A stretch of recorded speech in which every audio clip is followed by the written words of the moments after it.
Hello, RDs and RDs to be. Welcome to the RD Exam Ready podcast. I'm Zach Caseberg, your tutor, your coach, your guide along the path to passing the CDR exam. My biggest passion is to help RDs and RDs to be just like you to know how to effectively pass this exam. And if that sounds like you, then hey, you are in the right place. If you want more RD exam related content, keep in mind we are doing some live sessions on YouTube on the RD Exam Ready channel. Our next upcoming YouTube Live is going to be this Wednesday, February 4th of 2026, to discuss TPN and EN, that's parenteral and enteral nutrition formulas. If you want to join us for that session, it's going to be taking place on Wednesday the 4th at 5 o'clock p.m. Pacific Time, 6 o'clock Mountain Time, 7 o'clock Central, or 8 o'clock Eastern. You can go to the RD Exam Ready YouTube channel, go to live, click notify me to know when we're going live, or just keep a lookout around that time. Also, please follow me on the RD Exam Ready Instagram page where I'm trying to do more practice questions, more announcements, and more content coming up. If you don't get to join the chance to join us live, remember, you can always just listen back and watch stuff on the channel if you'd wish. One helpful way that I know that topics need to be covered is by listening to all of you.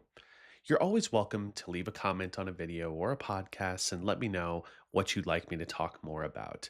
Keeping in mind that I only do one of these a week, so sometimes I'm planning stuff in advance, planning stuff around the family, and sometimes we've covered so much of one domain that maybe it feels time to kind of switch it up or add a little mix in. But one student commented recently asking me for more information on full time equivalents, or FTEs as they're known. And I think that's a really good concept to talk about today. FTEs are a good one because it takes some understanding about how it fits into the management functions, as well as it has its own calculation element. And relative to food service calculations, I think it's one of the more easier ones to do compared to some of the other ones, as long as you have an understanding of it, like I'm going to give you today. Students that tend to struggle with FTEs have just had a little bit of trouble understanding the whole concept itself, when to use FTEs per day, FTEs per week, what it stands for. But what I can promise you is that some of the concepts that we talk about today will help put you in the best position possible to conquer some FTE questions on exam day. So listen carefully, use your notes, build some worksheets as we go along to do a little practice and introduction of full time equivalence.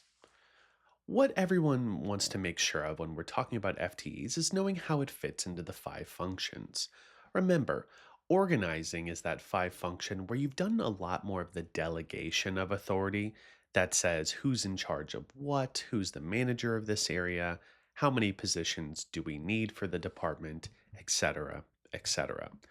The actual act of filling those positions through the function of staffing is the best fit when you're trying to staff and fill those positions itself. In organizing, you were just doing the authority of that position itself, and in staffing, you're more filling the position. So we would say that the allocation of FTEs to different positions, we would say that's going to be more of a staffing or a scheduling type of function. Staffing and scheduling really depends on many factors. It depends on how we serve meals, the number of employees we might need, even the type of food service operation, whether it's conventional, commissary, ready prepared, or assembly serve, it's all going to affect your staffing and scheduling needs. You probably already likely know that one full time equivalent is equal to 40 hours per week. One FTE is known as a full time equivalent. Full time equivalent and full time employee, I tend to use those interchangeably, excuse me. But if I'm just going to kind of abbreviate them, I'm just going to call them an FTE. So if I have a hospital and it has five cooks on the line and I only hired full-time equivalents or five FTEs, what inevitably is going to happen is if I only have five full-time employees, someone's going to get sick, someone's going to have sick days, going to have vacation days. So that's why we don't just rely on our full-time employees to fill positions. We also are going to need some relief employees to help relieve and pick up some of the slack of that food service operation. An example of a relief employee would be like a part-time employee, a temporary employee, a contract employee that's just being used to fill some of those short-term staffing needs. Probably the hardest part for most students is knowing how to calculate an FTE. One FTE is based on the work done by a full-time employee who typically works, let's get this, 8 hours per day, 40 hours per week, or 2,080 hours per year. So here's a big tip when you're calculating an FTE related question. If a question is asking you how many FTEs per day you need, then you would use 8 hours per day as your standard for one FTE. If it's asking for how many FTEs per week, you're going to use 40 hours per week as your standard. And I haven't often see FTEs per year, but if you did, once again, you would do 2,080 hours per year. Let's use an example. Let's say a restaurant requires 200 hours of labor per day. I would take those 200 hours of labor, I would divide them by 8 because it's asking per day, and that would mean that I need 25 FTEs per day to cover my labor needs. Let's say a restaurant requires 500 hours of labor per week. I would take my 500 hours, divide that by 40 hours per FTE, and that would be 12.5 FTEs per week. Let's also say a food service operation requires 6,000 labor hours per year. I would take 6,000 labor hours, divide that by 2,080, and that would come out to 2.88 FTEs per year, is what we would get for that one. So you see how it's all fitting together. That's about all we should have to do for our major basic FTE questions. You're going to have questions that are going to give you the hours, just like I did, and make you break them down to the number of FTEs. We can also see it the other way, where you're given the total number of FTEs, and you need to change that over to the total number of hours of labor that would be. In this case, we're doing just simple multiplication and division to go back and forth. My biggest trick here for you is that if you've ever heard me mention with calculations to use your whiteboard or to use your scratch paper to help you out, you know that what I'm going to say here. We need to use that whiteboard and scratch paper to help us out. You know that if we're talking 6,000 labor hours per year and you need to take that to 2 FTEs, we're going to have to do division because we're going from this large number of labor hours down to a smaller number of FTEs, which would require division to get to that smaller number. If it says that we have to go to hours, then you know you're going to need to multiply the number of hours by the FTEs. So keep that in mind as you're doing these. We're looking for a bigger or a smaller number to help dictate if we're using multiplication or division. That's why it's so helpful to do these on paper because it's so much easier to track your units that you're using when you have it on paper. When you're using a calculator, a lot of the times you're going to forget, oh, was that hours? Was that FTEs? Was that days per week? What was it? So, first, let's put it on paper and then apply it with the calculator. Now, because of full time employees, they have vacation days, they have sick days, and we need to account for that with our relief employees. Relief employees are used to find the adjusted FTEs for an operation. Here's the number: approximately 1.55 employees are necessary for everyday coverage of full time positions.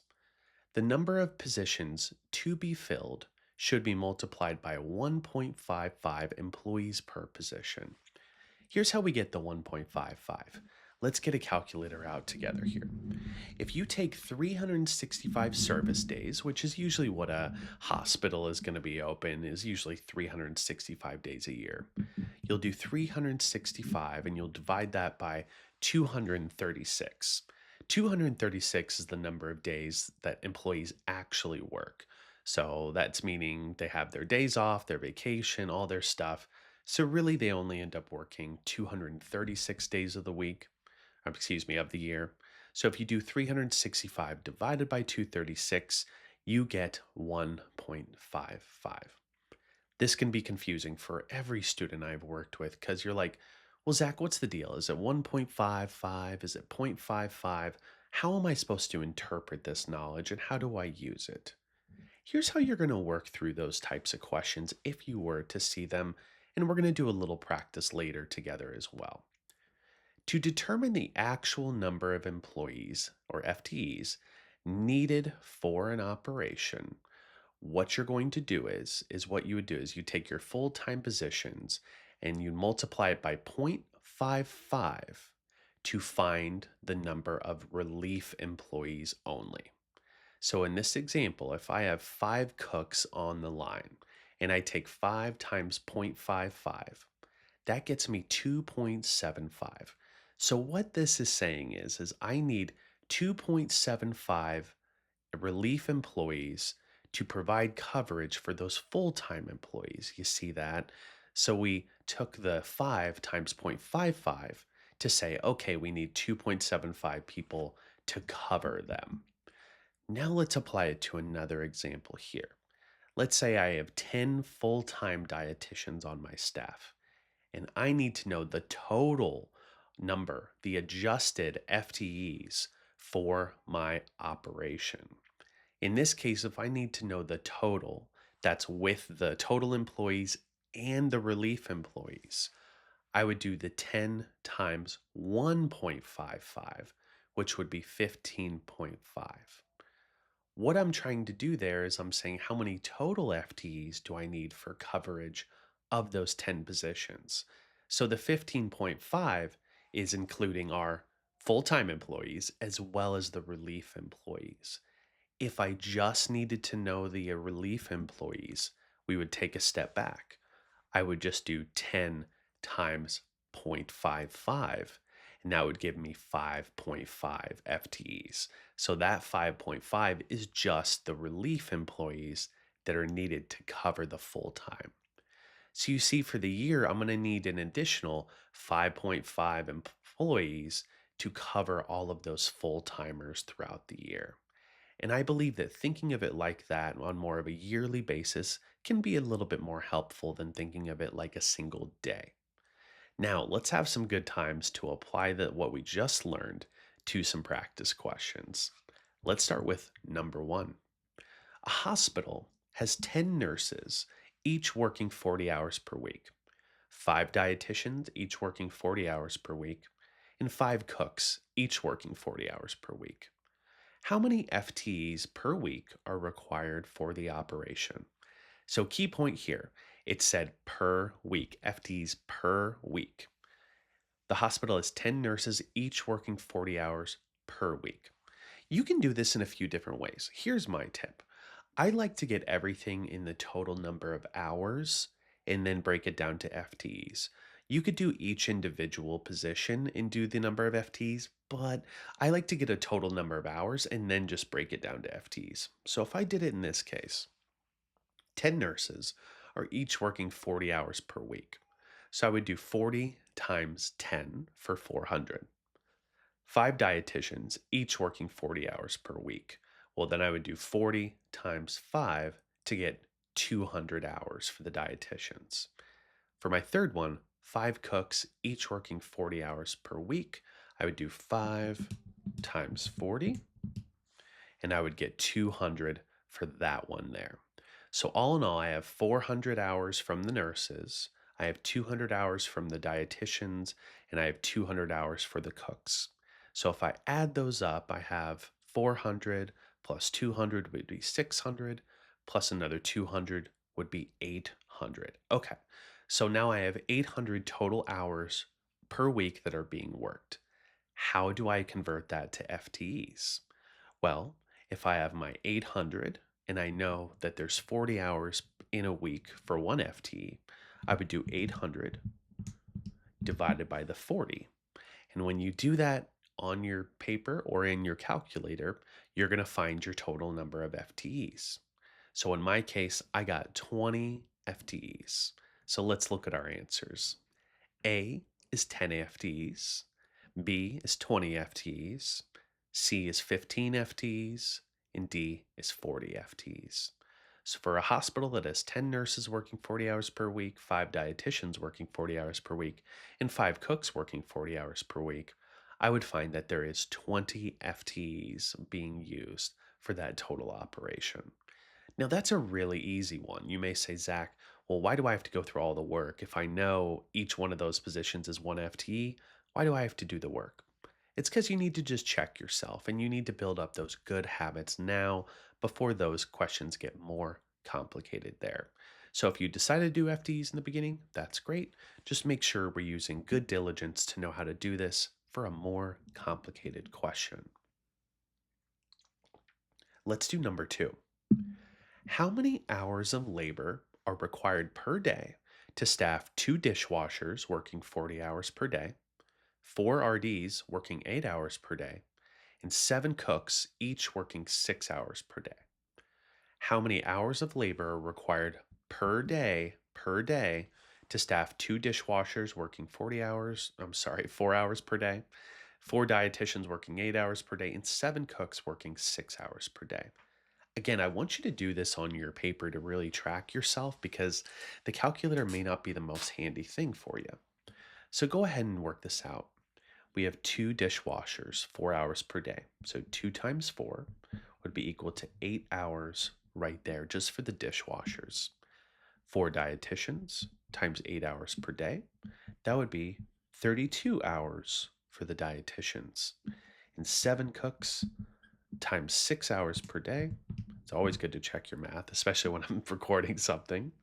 So when I do that, I end up with 42 hours for the cooks there. Now, just work your math here. Do your 32 plus 42 plus 8, and that's going to get you the total number of labor hours per day. All of these were already specified per day, so I didn't need to go and convert this to days in a week or anything like that. Because it gave me everything per day already, this should be a pretty easy one. So my answers are 75 hours, B, 90 hours, C, 82 hours, or D, 10 hours. When I add up all those positions, the number of hours they worked, I ended up with 82 labor hours are required per day for that position. We don't need to do this, but let's just say if I wanted to, how many FTEs would that 82 hours be then? How would you do that, RD to be? Well, if you were here in the room with me, you'd probably tell me, Zach, you have your 82 hours per day. FTEs per day is 8 hours per FTE. So if you did 82 divided by 8, Zach, you would end up with 10.25 FTEs. And if it was asking for, again, FTEs per day, that would be the way that you would go about doing that question for number two. But in this case, it just needed hours of labor. And what I'm trying to teach you is just to read very carefully about what the question is asking for because you might make it more complex than it actually needs to be. Number three, how many relief employees are required to cover seven full time cooks? Pay attention here because they're asking just about how many relief employees are required to cover the seven full time cooks. It's not asking about number of days in a week or anything. It's just saying how many relief employees are required. A, 10.85, B, 3.85, C, 2, or D, 13.5. So, what was our rule, RD, to be? I told you that if I needed the total number of FTEs, that kind of adjusted FTE to account for those days off and stuff, I told you to multiply by 1.55. But if I'm just asking you for the number of relief employees, just the relieves, then we're going to do 0.55.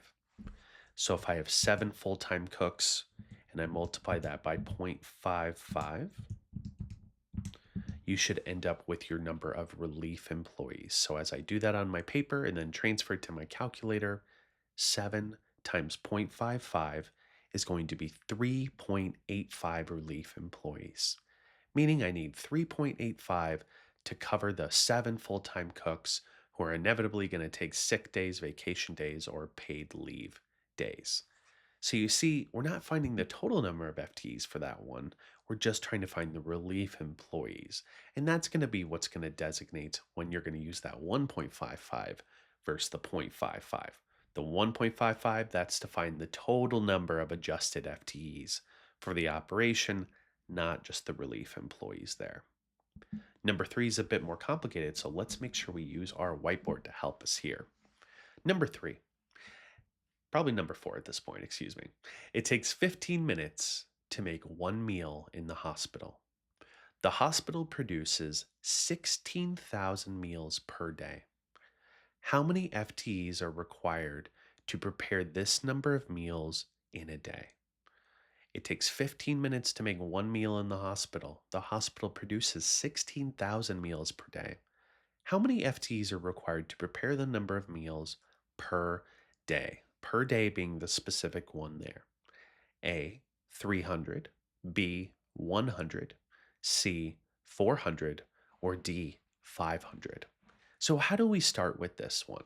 On one side of this question, you have minutes to make a meal, and on the other side, we need to get to FTs. So, my question to you is how are we going to do that? I want you to start with those minutes per meal. I have 15 minutes, and I'm putting on top, and I have one meal on the bottom. Okay. Just doing a little bit of kind of multiplication here to get myself there. Now, I need to, because meals is nice, but I need to get this to a unit that I can use a lot more effectively. Meals themselves isn't really going to be very helpful to getting me to FTEs. It's the number of total minutes it's going to take that's going to help me get to my FTEs. So if it takes 15 minutes per meal and I have to make 16,000 meals in a day, what I would recommend is let's take our 15 and let's multiply that by 16,000. Because what we're saying is it's going to eliminate meals out of this, and it's only going to tell you how many total minutes in the day that you are going to need to make those meals. Okay, so I ended up with in total in a day, we're using 240,000 minutes. That's what's required in total to make this number of meals 240,000. Now I want you to convert that to hours, which you should know how to do. Because I mean, we minutes per FTE is just complicated. It's messy. Let's get it down to some units we can actually use. So if I take 240,000 and I'm going to divide that by the number of minutes in an hour, so 240,000 divided by 60, will end up getting you 4,000 hours. So to make that number of meals in a day, once again, that would be 4,000 hours. That's what you're going to get there. Now we need to use this to say how many FTEs would that be. So remember, if we're talking about FTEs in a day, not a week, we have to make sure we're using 8 hours per day as our FTE. Not 40, because we're not talking this 5 to 7 days per week operation. We're just looking at one day here. So if I take 4,000 hours, I'm going to divide that by 8 hours per FTE. Hours are going to be crossed out, leaving me with only FTEs. So 4,000 divided by 8 will get you 500 FTEs. For my answers were 300 A, B 100, C 400, or D 500. My best answer is going to be D for this question to tell me how many FTEs are required per day to make this number of meals. So you see, FTE questions can get a little more complicated by that, but all in all, it's nothing extra we have to add in other than a few steps to get to the same solution each time. It all just falls back to knowing when it's 8 hours per day, 40 hours per week, 2,080 per year. That's all we're going to need. Our last question here. How many FTEs per day are required for a hospital open 7 days per week with a total of 750 labor hours per week?